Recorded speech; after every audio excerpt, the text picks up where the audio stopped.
warahmatullahi wabarakatuh. Kurang ini lagi.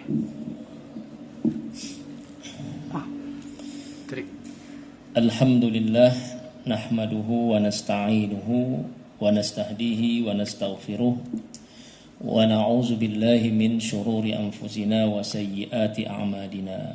May yahdihillahu fala mudilla lahu wa may yudlil falan tajida lahu waliyyan mursyida. Ashhadu an la ilaha illallah wahdahu la syarika lah wa ashhadu anna Muhammadan abduhu wa rasuluh la nabiyya ba'dah, amma ba'du. Hadirin jamaah salat zuhur yang dirahmati Allah Subhanahu wa taala. Sembari kita menunggu waktu istirahat, kita duduk sejenak, sama-sama kita mempelajari dan mendengarkan satu dari antara sekian banyak hadis Rasulullah Sallallahu Alaihi Wasallam. Mudah-mudahan memberikan tambahan manfaat dan terbilang sebagai pahala di sisi Allah Subhanahu Wa Taala. Amin ya Rabbal Alamin. Seperti biasa kita membaca hadis dari kitab Al-Arba'in An-Nawawiyah. Pada pertemuan yang lalu kita sudah sampai pada hadis yang ke-20. Maka hari ini insyaallah kita akan membaca hadis yang ke-21. Baik, bismillahirrahmanirrahim. Al-hadis al-hadi wal 'ishrun. Hadis yang ke-21. An Abi Amr wa qila Abi Amrah Sufyan bin Abdullah radhiyallahu ta'ala anhuma qala qultu ya Rasulullah qul li fil islami qawlan la as'alu anhu ahadan ghairaka qala qul amantu billahi thumma istaqim. Rawahu Muslim. Hadis yang ke-21 diriwayatkan dari Abi Amr an Abi Amr Waqila Abi Amrah, atau dikatakan juga nama beliau adalah Abu Amrah, Sufyan bin Abdullah radhiyallahu anhuma, yang mana nama aslinya adalah Sufyan bin Abdullah radhiyallahu anhuma. Qala, beliau berkata, qultu ya Rasulullah, aku berkata wahai Rasulullah, qul li fil islami qawlan la as'alu anhu ahadan ghairaka. Wahai Rasulullah, ajarkan kepadaku suatu perkataan di dalam Islam di mana aku tidak akan bertanya tentang hal tersebut kepada orang lain selain engkau. Qala, Rasulullah sallallahu alaihi wasallam menjawab, qul amantu billah summa istaqim.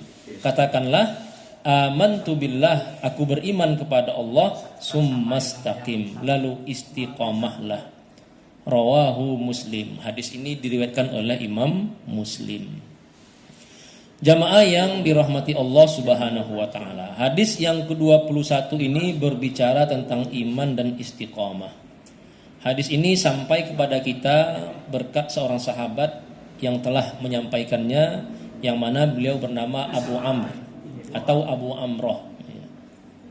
Nama asli beliau adalah Sufyan bin Abdullah radhiyallahu anhuma, atau Sufyan bin Abdullah As-Saqafi. Beliau ini berasal dari Bani Saqif, karena itu beliau disebut As-Saqafi. Sufyan bin Abdullah ini termasuk salah seorang sahabat yang masuk Islam itu sudah terakhir, yang mana pada tahun 8 Hijriah beliau ini masih ikut berperang ini bersama orang musyrik, masih menjadi pasukannya kaum musyrikin. Tahun 8 Hijriah itu terjadi perang namanya Perang Hunain. Nabi berperang melawan beberapa suku atau kabilah. Di antaranya itu adalah Bani Saqif. Bani Saqif ini, Sufyan bin Abdullah ini berasal dari Bani Saqif. Bani Saqif ini menempati daerah di sekitar Taif ya kalau sekarang. Kalau kita umroh itu kan ada diajak tur ke Taif. Nah di Taif itu tempat kediaman Bani Saqif. Nah, Sufyan bin Abdullah ini itu berasal dari Bani Saqif, dari Taif. Beliau masuk Islam setelah Perang Hunain. Perang Hunain terjadi tahun 8 Hijriah. Nabi wafat tahun 10 Hijriah. Artinya 2 tahun sebelum Nabi wafat. Diperkirakan beliau ini masuk Islam itu tidak lama kemudian, setahun atau setahun lebih Rasulullah meninggal. Dia dan diceritakan beliau ini dan anggota kabilahnya itu datang ke Madinah setelah perang Hunain itu, datang ke Madinah dan menyatakan diri masuk Islam. Mereka mendeklarasikan bahwa kabilah Saqif menjadi kaum muslimin, masuk Islam, lalu oleh Nabi diberi tanah, ya, diberi tempat tinggal di dekat Masjid Nabawi. Namun tak lama kemudian mereka ini pulang ke kampung, balik ke Taif, ya. Termasuklah Sufyan bin Abdullah ini. Dan tak lama kemudian Nabi pun meninggal. Jadi beliau ini termasuk orang-orang yang terakhir masuk Islam. Oleh karena itu riwayat hadis dari beliau ini tidak banyak. Beliau ini diperkirakan hanya meriwayatkan hadis hanya sekitar 5 hadis. Hanya 5 hadis yang sampai kepada kita dari Sufyan bin Abdullah radhiyallahu anhu ini. Beliau kemudian setelah Nabi wafat diangkat menjadi gubernur di Taif sampai beliau meninggal pada sekitar tahun 40-an Hijriah, ya, 40 Hijriah. Itu sekelumit tentang sahabat Abu Amrah Sufyan bin Abdullah yang telah berjasa menyampaikan hadis ini kepada kita. Nah, Sufyan mengatakan, "Qultu ya Rasulullah, wahai Rasulullah, qulli fil Islam, ajarkan kepadaku suatu perkataan di dalam Islam, qaulan la as'alu anhu ahadan ghairaka, yang mana hal tersebut tidak akan aku tanyakan kepada orang lain selain engkau." Artinya, wahai Rasulullah, beri aku sebuah wejangan, beri aku sebuah pengajaran yang tidak akan aku tanyakan kepada orang lain kecuali kepada engkau, wahai Rasul. Ini seakan-akan merupakan bentuk penyesalan beliau, ya. Selama ini sepanjang hidupnya beliau telah menjadi musuhnya Rasulullah. Lalu di akhir-akhir hidup beliau ingin menunjukkan penyesalan, bagaimana caranya supaya aku bisa menebus kesalahanku selama ini, kira-kira begitu. Qul li fil Islam qaulan la as'alu anhu ahadan ghairaka. Ya Rasulullah, ajarkan kepadaku suatu perkataan di dalam Islam yang tidak akan aku tanyakan kepada orang lain selain engkau. Qala, Rasulullah menjawab, Rasulullah bersabda, "Qul," katakanlah, "amantu billah." Katakanlah wahai Sufyan, "amantu billah." Aku beriman kepada Allah, "Summastaqim." Lalu istiqomahlah engkau. Hadis riwayat Muslim. Dalam riwayat lain ini bunyinya tidak seperti ini. Qul la ilaha illallah summastaqim. Wahai Sufyan, ucapkanlah la ilaha illallah, kemudian istiqomahlah. Tapi dalam riwayat Muslim ini bunyinya qul amantu billah. Katakanlah aku beriman kepada Allah. Bukan katakanlah tidak Tuhan selain Allah. Aku beriman kepada Allah. Nah, jamaah yang dirahmati Allah Subhanahu wa taala. Dalam hadis lain ada sambungannya juga. Ya Rasulullah, wahai Rasulullah, kata Sufyan, ma akhwafu ma takhafu alayya. Wahai Rasulullah, apa yang paling engkau takutkan terhadapku? Rasulullah menunjuk haza ke lidahnya. Apa yang paling engkau takutkan wahai Rasulullah? Rasulullah mengatakan haza, lidah, ya. Artinya lidah ini paling banyak menjerumuskan orang ke neraka, kata Rasulullah. Saya katakan begitu. Lalu beliau sambung, qul amantu billah summastaqim. Katakanlah aku beriman kepada Allah, kemudian istiqomahlah. Jamaah yang dirahmati Allah Subhanahu wa taala. Di sini ada 2 pelajaran yang disampaikan oleh Nabi. Yang pertama, qul amantu billah. Katakanlah aku beriman kepada Allah. Di sini jamaah yang dirahmati Allah, Nabi tidak mengatakan berimanlah kepada Allah, tapi Nabi mengatakan katakanlah aku beriman kepada Allah. Qul artinya ucapkanlah aku beriman kepada Allah. Bukan sekedar iman, tapi iman itu diucapkan. Nah, ini menunjukkan, kata para ulama, bahwa dalam Islam itu kita tidak sekedar beriman itu di hati, tapi juga perlu dideklarasikan, perlu diucapkan. Karena itu di dalam Islam itu ada namanya syiar-syiar. Syiar itu kita tunjukkan keislaman kita tunjukkan keimanan kita, bukan dalam arti riya, ya, bukan dalam arti kita ingin pamer, tapi ingin menunjukkan kita ini orang yang beriman kepada Allah. Oleh karena itu keliru, ya, kalau kita misalnya dengan alasan tidak mau pamer, kita tidak ingin melakukan kebaikan. Misalnya saya tidak tidak mau baca Quran nanti takut pamer. Padahal membaca Al-Quran itu adalah bentuk wujud deklarasi iman kita. Iman kita itu syiar Islam itu harus kita tunjukkan.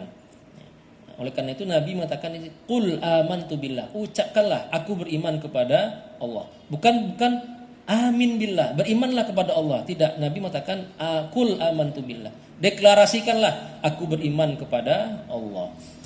Bahwa di dalam Islam itu bukan sekedar iman itu di hati, tapi tampak di dalam perkataan dan perbuatan. Summastaqim, lalu kata Nabi summastaqim, kemudian istiqomahlah engkau. Nah, ini istiqomah sering kita dengar, bahkan orang Indonesia banyak yang namanya istiqomah ya Pak.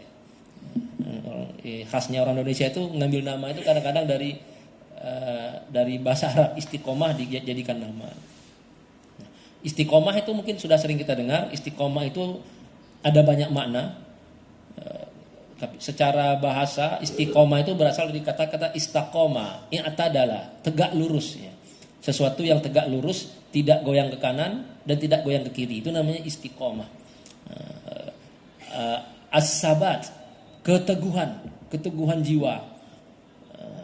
Artinya kata Nabi, berimanlah engkau dan teguhlah dalam keimanan. Kira-kira seperti itu. As-sabat alal iman, teguhlah dalam keimanan tersebut, tidak goyah. Oleh karena itu ada ungkapan para ulama kita yang mengatakan al-mu'min kal jabal, orang beriman itu seperti gunung. La yuzibuhul har, gunung itu tidak cair oleh panas. Wala yujammiduhu al-barad, tidak beku oleh dingin. Wala yuharrikuhur riyah, tidak bisa goyang oleh terpaan angin. Wala yuzibuhus sail, dan tidak hilang juga oleh karena derasnya banjir bandang. Banjir. Jadi gunung itu adalah lambang keteguhan ya, lambang istiqomah.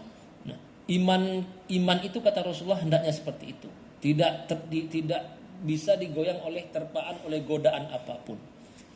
Nah, istiqomah juga bisa diartikan sebagai al-wafa bil uhud. Kita penuhi janji-janji yang pernah kita ucapkan, yang pernah kita deklarasikan, yang pernah kita sampaikan baik kepada Allah, di hadapan Allah maupun di hadapan manusia. Nah, misalnya kita pegawai negeri misalnya, kita sering berjanji sebelum diangkat disumpah ya, bahwa saya berjanji, saya bersumpah akan berlaku seadil-adilnya, seluruhnya, kan kadang banyak hal-hal seperti itu. Nah, istiqomah itu adalah al-wafa bil ahdi. Kita betul-betul menunaikan janji tersebut, tidak melenceng, tidak goyang dari janji tersebut, walaupun apapun godaan yang datang dari sana ke sini. Nah, itulah makna istiqomah. Dan orang yang istiqomah itu dijanjikan surga langsung oleh Allah Subhanahu wa taala. Innal ladzina qalu rabbunallahu tsumastaqamu. Sesungguhnya orang-orang yang telah mendeklarasikan diri kami beriman kepada Allah, tsumastaqamu. Kemudian mereka tidak goyah, tahan terhadap godaan, berintegritas. Tatanazzalu alaihimul malaikah, maka mereka akan selalu dijaga oleh para malaikat. Allah takhafu wa la tahzanu, mereka dihilangkan rasa sedih dan rasa takut dalam jiwa mereka. Wa absyiru bil jannatil lati kuntum tu'adun, dan Allah mengatakan bergembiralah, surga telah menanti kalian. Itu di dalam surat As-Saffat kalau tidak salah. Artinya oleh istiqomah itu adalah jalan kita menuju surga. Oleh karena itu jamaah yang dirahmati Allah, mari kita, ini pesan guru kami dulu, istiqomah dalam suatu amal, walaupun amal itu kecil. Kita mungkin tidak bisa istiqomah dalam amal-amal yang besar ya, tapi minimal kita punya amal kecil yang kita istiqomah di situ. Misalnya kita ada yang istiqomah baca Al-Quran 1 halaman per hari, tapi istiqomah kita 1 halaman aja per hari. Kita mungkin tidak bisa lebih dari itu misalnya. Atau kita sedekah 10.000 sehari, 5.000 sehari misalnya, tapi istiqomah. Nah, atau kita istiqomah dalam hal-hal kecil, puasa hari Senin misalnya, enggak Senin Kamis, Senin aja bisa, tapi istiqomah di situ, atau Kamis saja misalnya. Nah, ini insya Allah akan menjadi ladang kita yang sangat besar di sisi Allah Subhanahu wa taala. Dan para ulama mengatakan ghayatul karamah fil istiqomah. Tanda Allah memuliakan kita bahwa kita istiqomah dalam suatu amal perbuatan. Mudah-mudahan yang sedikit ini ada manfaatnya bagi kita bersama. Pribadi, kalau ada yang benar itu dari Allah Subhanahu wa taala, kalau ada yang keliru itu dari saya pribadi. Usikum wa nafsi bitaqwallah. Wassalamualaikum warahmatullahi wabarakatuh.